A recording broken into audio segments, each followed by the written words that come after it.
السلام علیکم ورحمۃ اللہ وبرکاتہ۔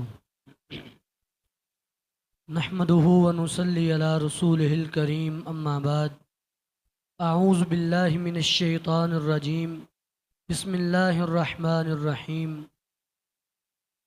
قال رسول اللہ صلی اللہ علیہ وسلم: صلو کما رأیتمونی اصلی۔ ویسے تو آج ہمارا موضوع نواقض وضو کو توڑنے والی چیزیں، اس پر ہماری بات شروع ہونی تھی، لیکن ایک دو باتیں جو زیادہ اہم محسوس ہوتی ہیں تو سوچا پہلے اس پر بات کی جائے۔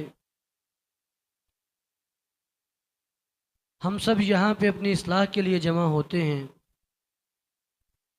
اور انشاءاللہ اللہ کی توفیق سے ہماری تو یہی نیت ہے کہ اللہ ہمارا ایک ایک لفظ تیرے چہرے کے لیے ہے، ہم تیری رضا کو چاہنے کے لیے یہاں جمع ہوئے ہیں۔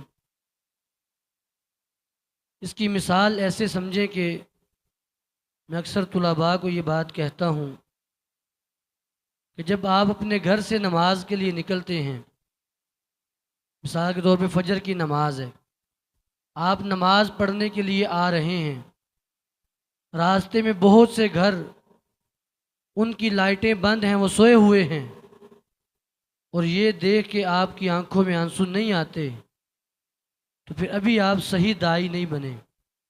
دعوت اللہ کا کام کرنے کے لیے آپ کے دل میں قوم کا درد ہونا چاہیے کہ اللہ تعالیٰ میری قوم کی اصلاح فرما دے۔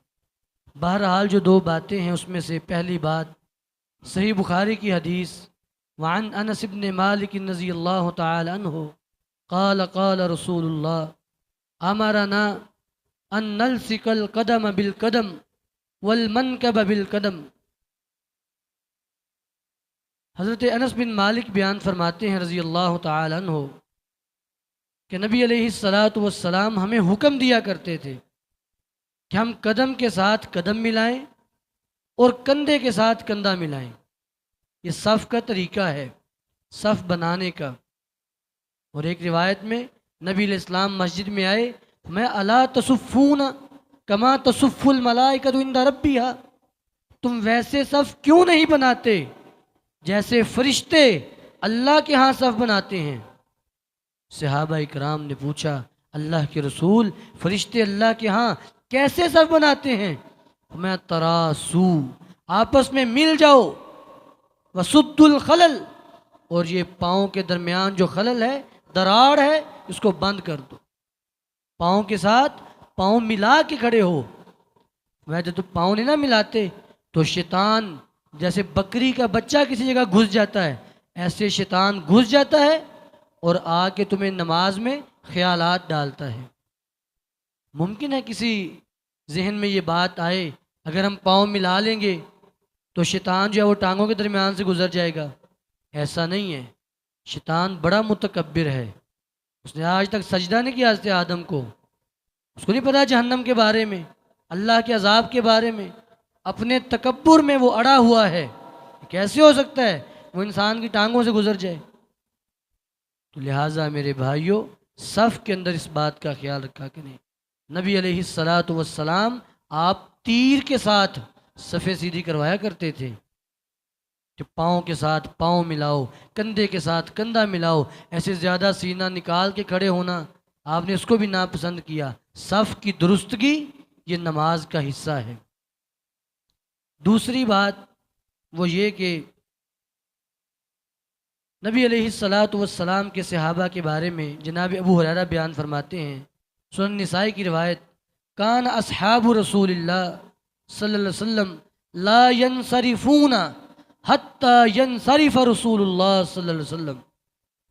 صحابہ اکرام رضوان اللہ علیہم اجمعین نماز کے بعد نہیں جاتے تھے، نہیں اٹھتے تھے یہاں تک کہ نبی علیہ السلام اٹھ جاتے۔ اب آپ تو نہیں ہیں، لیکن امام، دیکھیے جو درس ہم سن رہے ہیں نا، یہ درس سننا فرض نہیں ہے، لیکن امام کی اتباع فرض ہے۔ تو صحابہ کرام تب تک نہیں اٹھتے تھے جب تک نبی علیہ السلام نہیں اٹھ جاتے۔ صحیح روایت ہے، سنن نسائی کی حدیث۔ اور ایک روایت میں آپ نے یہ بھی فرمایا میں اس کا اجر بھی ملے گا، لا یزال العبد فی صلاۃ ما دام فی مصلاہ، جو بندہ نماز کے بعد اپنی جگہ بیٹھا رہتا ہے وہ ہمیشہ نماز میں ہی رہتا ہے، اس کی وہ نماز ہی لکھی جاتی ہے، اس بندے نے اتنا وقت دیا نماز کو۔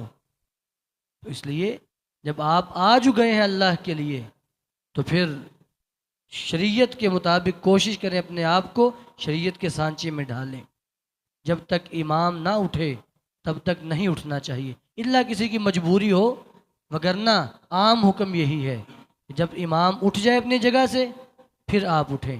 اللہ رب العالمین ہم سب کی اصلاح فرمائے۔ وآخر دعوانا ان الحمد للہ رب العالمین۔